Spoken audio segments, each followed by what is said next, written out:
اور ساتھ میں ان کو عمران خان صاحب سے اب ملنے بھی نہیں دیا جاتا۔ شیخ وقاص اکرم صاحب، ان کا بھی رپورٹ ہو رہا ہے ان کے گھروں پہ، ان کے رشتہ داروں کے گھروں پہ چھاپے مارے جا رہے ہیں۔ لاہور میں علی اعجاز بٹر صاحب، عائلیہ حمزہ صاحبہ کو پکڑنے کی کوشش کی پولیس نے، لیکن اب انہوں نے ایک چیلنج کیا ہے پاکستان تحریک انصاف نے کہ ہم نے ایک اور حکمت عملی بنا لی ہے اور اس حکمت عملی کے ذریعے سے ہم احتجاج ضرور کریں گے۔ حکومت کے پاس موقع ہے کہ وہ ہمیں این او سی دے دے۔ اگر حکومت ہمیں این او سی نہیں دیتی، یہ پاکستان تحریک انصاف نے کہا ہے، عالیہ حمزہ صاحبہ نے اناؤنس کیا جو پنجاب میں آرگنائزر ہے، اور پاکستان تحریک انصاف کی جانب سے انہوں نے اناؤنس کیا ہے کہ این او سی نہ ملے تو پورا پنجاب جلسہ گاہ بن جائے گا، لہذا حکومت آرام سے ہمیں این او سی دے دے، اس میں ہی حکومت کی بہتری ہے۔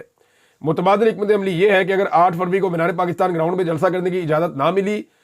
تو پھر پارٹی نے پلان بھی تیار کیا ہے، پنجاب کے تمام اضلاع میں احتجاجی تحریک کا آغاز کیا جائے گا۔ شوکت بسرا صاحب نے ناظرین ایک سٹیٹمنٹ دیا ہے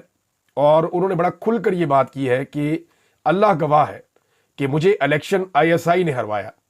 شوکت بسرا صاحب کو نا بہت الیکشن ہارنے کی تکلیف ہے، وجہ یہ ہے کہ وہ بہت بڑا مارجن تھا۔ اعجاز الحق صاحب تو تیسرے نمبر کے امیدوار تھے، نہ 3 میں نہ 13 میں، ان کو ووٹ بھی نہیں پڑ رہے تھے، اور اس دفعہ لوگوں نے اینٹی اسٹیبلشمنٹ ووٹ دیا ہے، تو لوگ ضیاء الحق کے بیٹے کو ووٹ کیوں دیں گے؟ لیکن ضیاء الحق صاحب کے کیونکہ وہ بیٹے ہیں، اسٹیبلشمنٹ کے ذرا دل کے قریب ہیں، تو اعجاز الحق صاحب کو بنا دیا گیا ایم این اے، جبکہ شوکت بسرا صاحب جو کہ فارم 45 کے مطابق ریئل ایم این اے تھے، ان کو ہرا دیا گیا۔ اب وہ کافی جو ہے وہ غصے میں ہے، انہوں نے کئی جگہوں کے اوپر احتجاج کیا، وہ ضیاء الحق کی قبر پہ بھی گئے، ہر جگہ جا کے انہوں نے بات کی اور انہوں نے ہر جگہ جا کے چیلنج کیا، عدالت میں جا کے چیلنج کیا، لیکن اس کے باوجود شوکت بسرا صاحب کی بات کوئی نہیں سن رہا۔ تو شوکت بسرا صاحب نے فائنلی بتایا کہ میں اللہ کو گواہ بنا کر کہتا ہوں کہ مجھے جو الیکشن ہرایا ہے وہ آئی ایس آئی نے ہروایا ہے۔ ناظرین، میں آپ کو پچھلے ویلاگ میں ایک بات کہہ رہا تھا کہ جو ڈونلڈ ٹرمپ نے کہا پاکستان کو اس کی مذمت کرنی چاہیے۔ ڈونلڈ ٹرمپ نے جو کہا، جیسا کہ پاکستان نے مذمت کی اس وقت جب جو بائیڈن نے سپورٹ کیا اسرائیل کو فلسطین کے خلاف، اور وہاں 46,000 فلسطینیوں کی شہادتیں ہو گئیں، جن میں لگ بھگ 70% خواتین اور بچے تھے۔ تو اب حکومت کو جو ہے مذمت کرنی چاہیے، کیونکہ ڈونلڈ ٹرمپ کا منصوبہ یہ ہے کہ ایویکویشن کی جائے، غزہ کو خالی کروایا جائے، وہاں سے تمام فلسطینیوں کو نکال کر آس پاس کے عرب ممالک میں پہنچایا جائے، اور پھر غزہ کو نئے سرے سے اپنے مطابق تعمیر کیا جائے ملبہ ہٹانے کے بعد،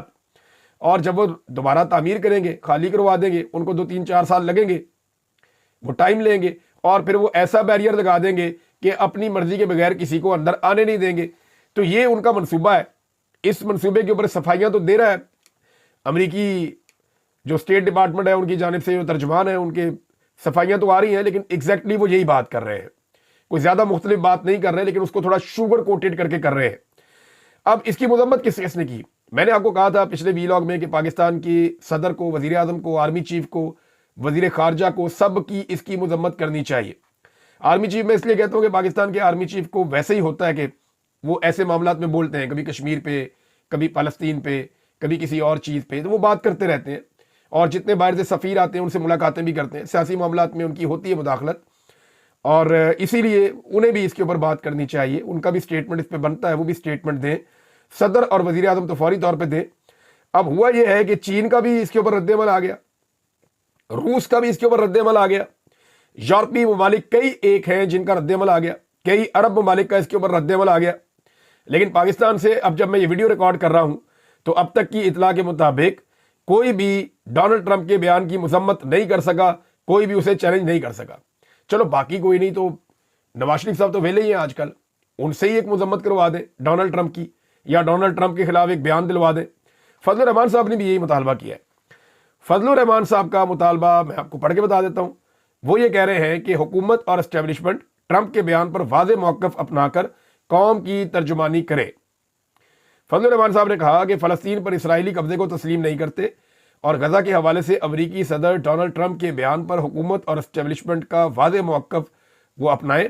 اور قوم کے ضمیر کی ترجمانی کریں۔ یہ جو ڈونلڈ ٹرمپ نے غزہ کے بارے میں ہرزہ سرائی کی ہے، اس پر سخت رد عمل دیا فضل الرحمان صاحب نے۔ انہوں نے کہا کہ امریکی صدر ڈونلڈ ٹرمپ اسرائیلی وزیر اعظم نیتن یاہو ملاقات کے دوران غزہ کے بارے میں ہرزہ سرائی پر امت مسلمہ سراپا احتجاج ہے، لہذا جناب وہ یہ کہہ رہے ہیں کہ قبضے کو ہم تسلیم نہیں کریں گے، یہ فلسطینیوں کا علاقہ ہے، سعودی عرب نے بھی یہ بات کی, عرب ممالک نے اور بھی کی, انہوں نے اس ڈونلڈ ٹرمپ کے آئیڈیا کو مسترد کیا, لیکن پاکستان اس کے بارے میں نہیں بول رہا, جو واحد ایٹمی اسلامی ملک ہے, ایک واحد ایٹمی اسلامی ملک ہے, لیکن پاکستان نے اس کے بارے میں بات نہیں کی. اس کی وجہ یہ ہے کہ پاکستان پہلے ہی ڈونلڈ ٹرمپ کو منانے کے چکر میں, دیکھیں میں نے آپ کو ایک بات کہی تھی, میں نے آپ سے کہا تھا نا یہ عمران خان سے بچنے کے لیے کمپرومائز کر لیں گے امریکہ کے ساتھ بھی اور اسرائیل کے ساتھ بھی, میں نے آپ سے کہا تھا نا. میں آپ کو یہ بتا رہا تھا کہ پاکستان کی حکومت اور اسٹیبلشمنٹ اگر انہیں اسرائیل اور امریکہ کے ساتھ بھی کمپرومائز کرنا پڑا, انڈیا کے ساتھ بھی کمپرومائز کرنا پڑا عمران خان سے جان چھڑانے کے لیے, تو یہ کر گزریں گے. اور اب آپ کو وہ صورتحال نظر آ رہی ہے نا کہ ایک ایسا سٹیٹمنٹ ڈونلڈ ٹرمپ نے دیا جس کے اوپر کوئی بھی کمزور سے کمزور حکومت ہوتی تو ضرور مذمت کرتی یا اس بیان کے اوپر جو ہے وہ بات کرتی, لیکن اس حکومت نے اب تک بات نہیں کی. وہ ابھی بھی کیلکولیشن میں لگے ہوئے کہ کرنا کیا ہے. ناظرین, امریکہ کی بات ہو رہی ہے تو بلاول پہنچے اس ناشتے میں جو ایک دعائیہ قسم کا ناشتہ ہوتا ہے, ایک تنظیم کرواتی ہے امریکہ میں ایک ناشتہ, اور یہ ہوتا ہے جب فروری کا مہینہ آتا ہے اس کی جو پہلی جمعرات ہوتی ہے اس میں یہ ناشتہ ہوتا ہے. امریکہ کے کئی علاقوں میں ہوتا ہے, کوئی 4-5 ہزار بندہ اکٹھا کیا جاتا ہے, کئی ملکوں سے لوگ آتے ہیں, مختلف سفیر بھی آتے ہیں, مشیر بھی آتے ہیں, وزیر بھی آتے ہیں, مختلف ممالک سے لوگ آتے ہیں, تو صدر بھی اس ناشتے کے اندر موجود ہوتا ہے. تو بلاول بھی وہ ناشتے میں پہنچ گئے,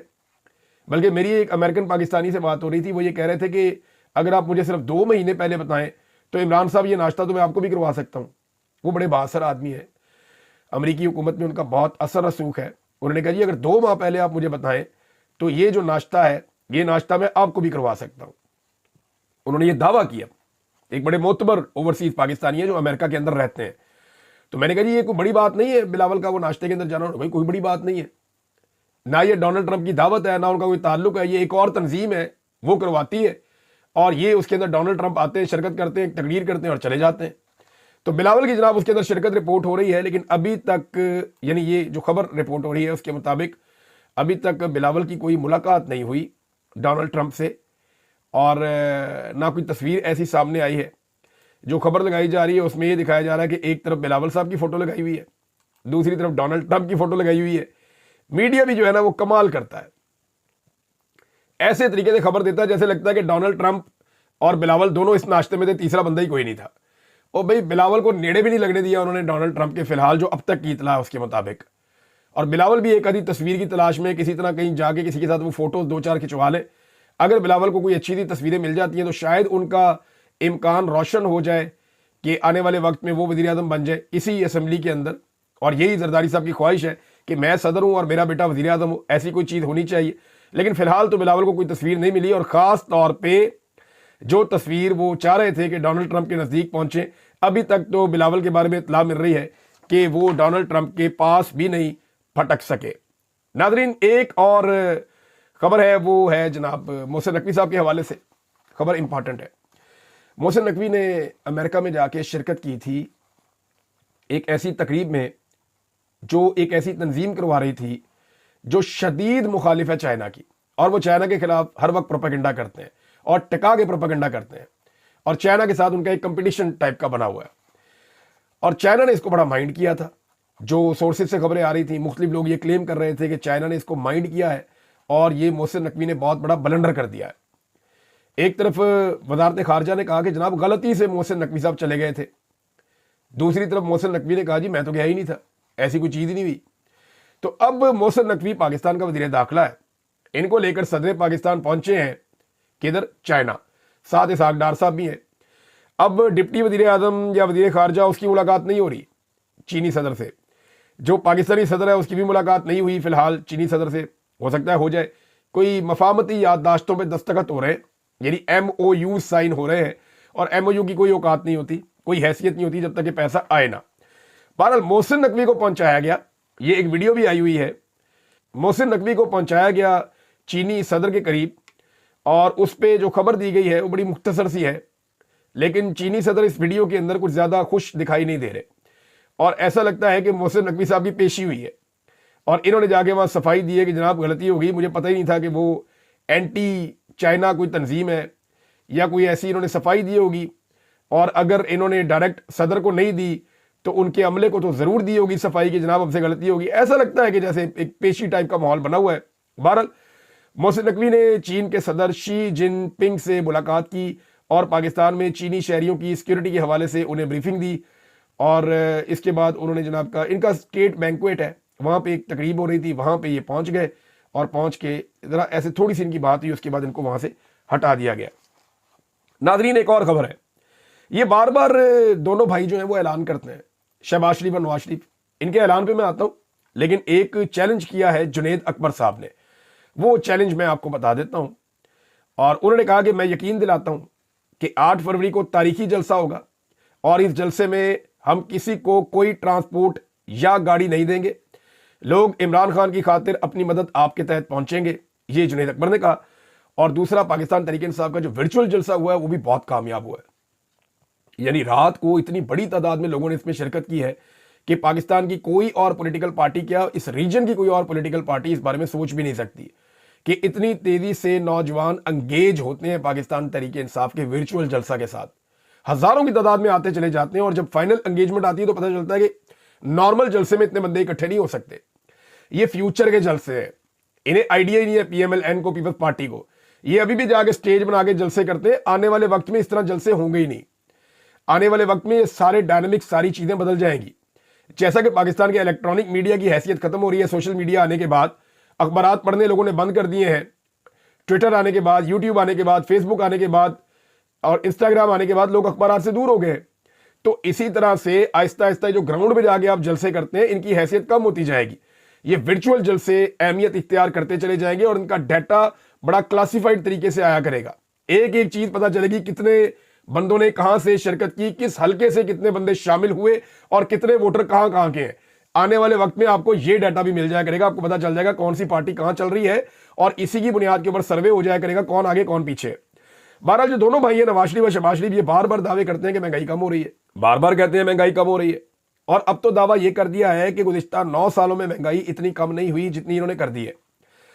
تو چلے حقائق آپ کے سامنے رکھ دیتے ہیں، صرف 5 یا 6 چیزوں کی میں آپ کو بتاؤں گا کہ مہنگائی کا عالم کیا ہے۔ اب کلیم کیا ہے دونوں بھائیوں کا؟ کلیم یہ ہے کہ 9 سال میں کبھی مہنگائی اتنی کم نہیں تھی جتنی ان دونوں بھائیوں نے مہنگائی کم کر دی ہے اسٹیبلشمنٹ کی گود میں بیٹھ کے، کلیم ان کا یہ ہے۔ اب میں ان کے کلیم کا حقیقت آپ کے سامنے رکھتا ہوں۔ 9 سال اگر لگائیں تو پیچھے نواز شریف کا دور بھی اس کے اندر شامل ہو جاتا ہے، اس کے بعد عمران خان صاحب کا 3.5 سال کا دور بھی آ جاتا ہے، اس کے بعد پی ڈی ایم سرکار کے 1.5 سال بھی آ جاتا ہے، اس کے بعد جو نگران حکومت آئی اس کے 6-7 مہینے بھی آ جاتے ہیں، اور اس کے بعد اب یہ جو حکومت آئی ہے اس کا 1 سال بھی اس کے اندر شامل ہو جاتا ہے۔ تو ہم اس سارے کو نہیں دیکھتے کہ 9 سال میں کیا واقعی انہوں نے سب سے کم مہنگائی کر دی ہے، ہم صرف عمران خان صاحب کے جانے والے مہینے سے یا فروری 2022 سے اس کا موازنہ کر دیتے ہیں کہ فروری مارچ 2022 میں عمران خان صاحب کے دور میں یہ 5-6 چیزیں جو مین چیزیں ہیں، میں زیادہ ڈیٹیل میں نہیں جا رہا، یہ 5-6 چیزیں کتنی مہنگی تھیں اور آج کتنے کی ہیں۔ تو شہباز شریف صاحب کا جو 9 سالہ ریکارڈ ہے نا، یہ میں اس کا پول یہاں پہ آپ کے سامنے ابھی کھولنے والا ہوں۔ نمبر 1، بجلی جو 12 روپے سے 16 روپے فی یونٹ تک مل رہی تھی، اور میکسیمم یہ کوئی 20 تک چلی جاتی تھی، اب یہ 50 روپے سے 70 روپے تک فی یونٹ میں مل رہی ہے، 4 گنا قیمت بڑھ چکی ہے۔ گیس کی قیمت میں 10 گنا اضافہ ہو چکا ہے، 1000% تک گیس کی قیمت میں اضافہ ہوا ہے، یعنی دگنی پھر دگنی پھر دگنی، یعنی اتنی قیمت بڑھائی ہے کہ 10 گنا تک گیس کی قیمت میں اضافہ کیا ہے عمران خان صاحب کے دور کے مقابلے میں۔ پیٹرول کی قیمت عمران خان صاحب چھوڑ گئے 150 روپے، آج آپ کو مل رہا ہے 300 تک بھی یہ لے گئے تھے، لیکن آج آپ کو مل رہا ہے 257 روپے۔ تو یہ مہنگائی 9 سال کی کم ہوئی ہے یا زیادہ ہوئی ہے؟ ڈیزل کی قیمت 145 روپے عمران خان صاحب چھوڑ گئے تھے، اور آج 268 روپے، یہ 9 سال میں زیادہ ہوئی ہے یا کم ہوئی ہے؟ بھئی یہ تو مہنگائی زیادہ ہوئی ہے۔ آٹا عمران خان صاحب 1100 روپے کا 20 کلو والا تھیلا چھوڑ گئے تھے، آج 2000 روپے کا، اور بعض جگہوں پہ اس سے بھی مہنگا ملتا ہے۔ چینی عمران خان صاحب چینی چھوڑ گئے تھے 100 روپے کلو سے کم کی قیمت میں، اور یعنی کچھ لوگ کہہ رہے تھے جب 80 روپے کلو چینی ہوئی تھی نا تو انہوں نے رولا ڈال دیا تھا کہ یہ چینی 80 روپے کلو ہو گئی، عمران خان کا نام ہی رکھ دیا چینی چور۔ یاد ہے آپ کو انہوں نے نام رکھ دیا تھا 80 روپے کلو چینی کے اوپر کہ عمران خان چینی چور ہے۔ تو آج جو اس چینی کی قیمت ہے وہ 150 روپے کلو سے زیادہ ہے۔ تو یہ قیمت کم ہوئی ہے 9 سال میں یا زیادہ ہوئی ہے؟ بھئی انہوں نے بڑھا دی ہے، 9 سال کی کم ترین شرح پہ کیسے پہنچ گئی؟ اچھا جی، گھی کی قیمت میں کتنا اضافہ ہوا عمران خان صاحب کے دور سے لے کر اب تک؟ تو یہ دگنے سے زیادہ اضافہ گھی کی قیمت میں بھی انہوں نے کر دیا ہے۔ چاول جو ہے باسمتی، یہ 90 روپے سے 120 روپے کلو کے درمیان ملتا تھا، اور اب یہ ملتا ہے 257 روپے سے 470 روپے کلو کے درمیان،